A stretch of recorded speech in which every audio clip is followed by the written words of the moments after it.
Okay, we've got Courtney from Kahlari, who's going to give us some general feedback to the guys. In terms of your social capital, do you think where you're at and where you're wanting to go, do you think you know the right people?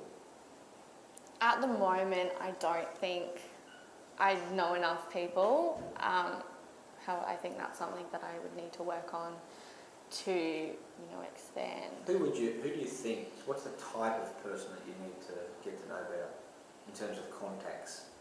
Yeah, I mean, it would probably help talking to someone who's done it before, get insight from them, and then, Yeah. Not sure. Yeah, no, I mean, it's always tricky if the future's unknown. You don't quite know exactly who you need to know. Yeah. In terms of, maybe the easy way, if we move to human capital, what knowledge or expertise do you think that you could benefit from actually being able to develop? I mean, at the moment, I'm doing basically everything by myself, from like marketing and advertising and all that. However, I mean, like in the future, I think I would need to know a bit more about, I guess the proper ways to go about it. I mean, right now I'm just doing whatever I think will work. Yeah. And, Which is trial and error learning, which entrepreneurs do every day. Yeah. So just kind of doing what I've, seen other businesses do, and kind of try to apply that to my business. Cool. So. Resources, any particular resources that are really important for you to be able to either have access to now or in the future? Definitely, like if I want to expand the manufacturing side of things, being able to like head that up really quickly in order to expand. And just people, I guess, who have more knowledge about certain things that I don't. When you meet people and you tell them what you do, is there any cognitive legitimacy issues? Do you think everyone is sort of, I got it, I understand what it is you're about? I think people do understand like straight away, and when they look at the Instagram where I market it, they kind of get an idea of what it's about and like the products that I sell.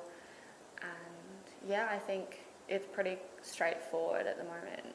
Okay. Yeah. And in terms of socio-political legitimacy, do you get any sense that people disapprove of what you do, or generally people think that's a bona fide thing for someone your age to be doing? Yeah, do you mean of like what I'm doing as... Yeah, like, the product, I mean, we can buy swimwear anyway, can't we? So, yeah, true, yeah. I know that, I guess with some of my styles, they're quite like cheeky cuts, and some people are like, they're way too cheeky, you need to cover up kind of thing. So I guess that's some things that people like would kind of disapprove of, I guess. Yep. But majority of people, I guess in my target market, approve of what I'm doing. Is that all right? Yeah, no, that's fine. Okay. Fashion industry in general. Do you think you've got a good handle on how that space changes? Do you think, new ideas coming in, some get accepted, some don't get accepted? Do you think there's any rhyme or reason to that process? I mean, like, people just change their mind all the time, I think, and that's just how the industry is, and, they forecast like 2 years in advance for new trends and stuff, so... Yeah. It's a pretty dynamic process. It just keeps, you can't really know. Yeah, you don't really know it, and that's why I guess with this kind of fashion, it's good to like stay on your toes and be able to create new styles and stuff like really quite quickly. In terms of you here in Brisbane, do you think there are any particular factors in your environment that work against what you're trying to do?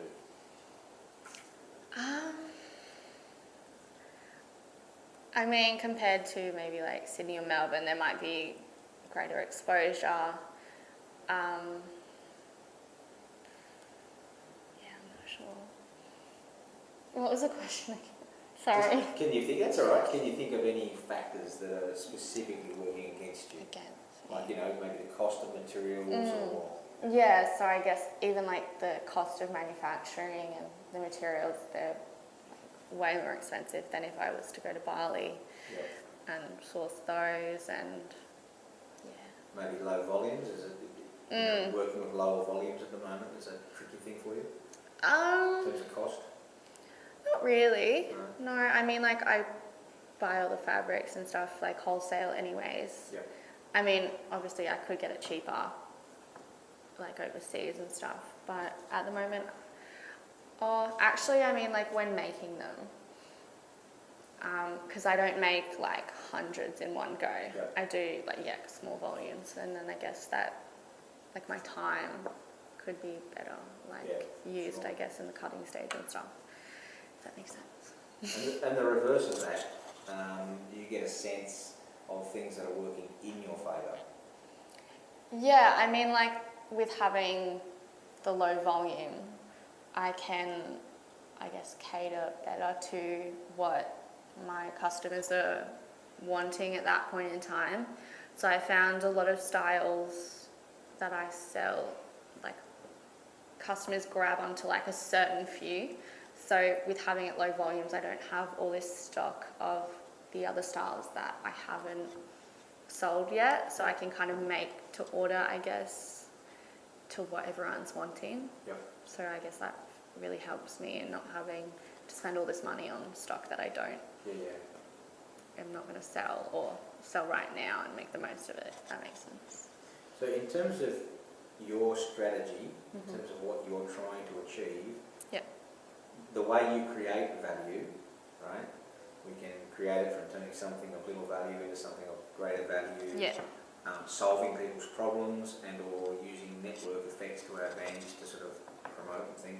Do you see yourself using all three types to sort of create value at the moment?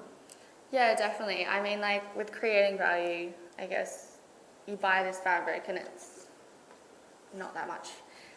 You create the product and then coming out with something else that you can sell for more. What was the second part? Sorry. And solving people's problems. Do you think you're offering something in the marketplace that they can't find somewhere else as easy?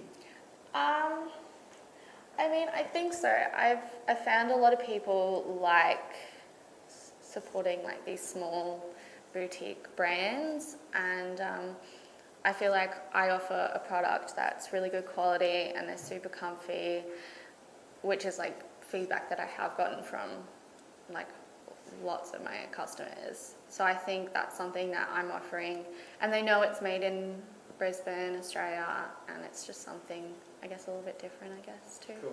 Cool. All right, in terms of, do you think other people win when you look at your supply chain? Do you think if you're designing this so that other people are also benefiting from what you do? Yeah, so I think because I still do buy my fabrics locally, I still do pay like a good price for them. So I think they're making money on me buying their fabrics. And then I also think that the customers win as well, because I mean, like, they're really good quality, they're getting something that's a little bit different, and you know, it's locally made as well. So I think you could see them winning from that aspect. In terms of your mindset, do you think that you're likely to continue to try and do things that are sort of short-term thinking, or you're trying to sort of jump forward and lock yourself into something that's more of a long-term commitment into something? I mean, like, at the moment, it's been like quite a lot of short-term goals. However, I have like looked into like expanding, and you know, if I were to do that, where I would get all the stock made and how I would get that and how quick I would get that. I mean, ideally, I would like to expand, but I mean, right now, I guess I'm just more focusing on the small term and just, I guess, building a sustainable brand, I guess, before, you know, jumping out and expanding, I guess. And this customer that you have, would you say you're specialising on any particular type of customer, or are you really going out to the general market?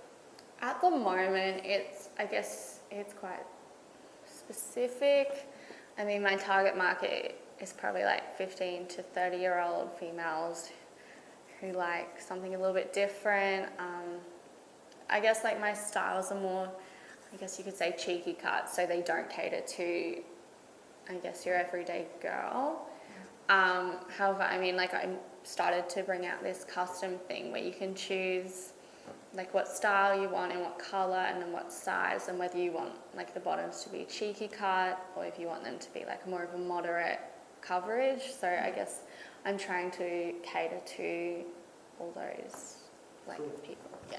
And this issue of energy, can you sort of sense that there are things that you have or could be tapping into in terms of further developing your business? Yeah, definitely. So I think with my business, because I'm marketing it on Instagram, that I'm marketing it on Instagram mainly, that one of the main things I need to focus on is getting in touch with social influencers. So I guess people who have like quite a lot of followers, and like their followers actually would be like my customers kind of thing. So yeah, I did this thing the other day. I had a photo shoot with this model. She had like 30,000 followers. She posted up a photo from the shoot, and from that I got quite a lot of followers, a lot of likes, and some sales from that. So I guess I was tapping into her energy. Yeah. Absolutely. So in terms of any basic advice that you'd like to give your fellow students who are going to be working on the problem and challenge that you've set for them, any last suggestions, advice? I'm not sure, like just in general about... You want them to try and come up with really innovative, knock it out of the park solutions, or are you looking for them to do something that's doable, affordable? Maybe a bit of both. I mean, like, even if we have some really like crazy ones and some like ones we can do quite easily, that could then kind of come in, we could meet in the middle, and that could be something really good, I think. So just anything really, just see where it all ends up. Yeah, I'm pretty open to whatever. I mean, yeah. Cool. That's it. Lovely.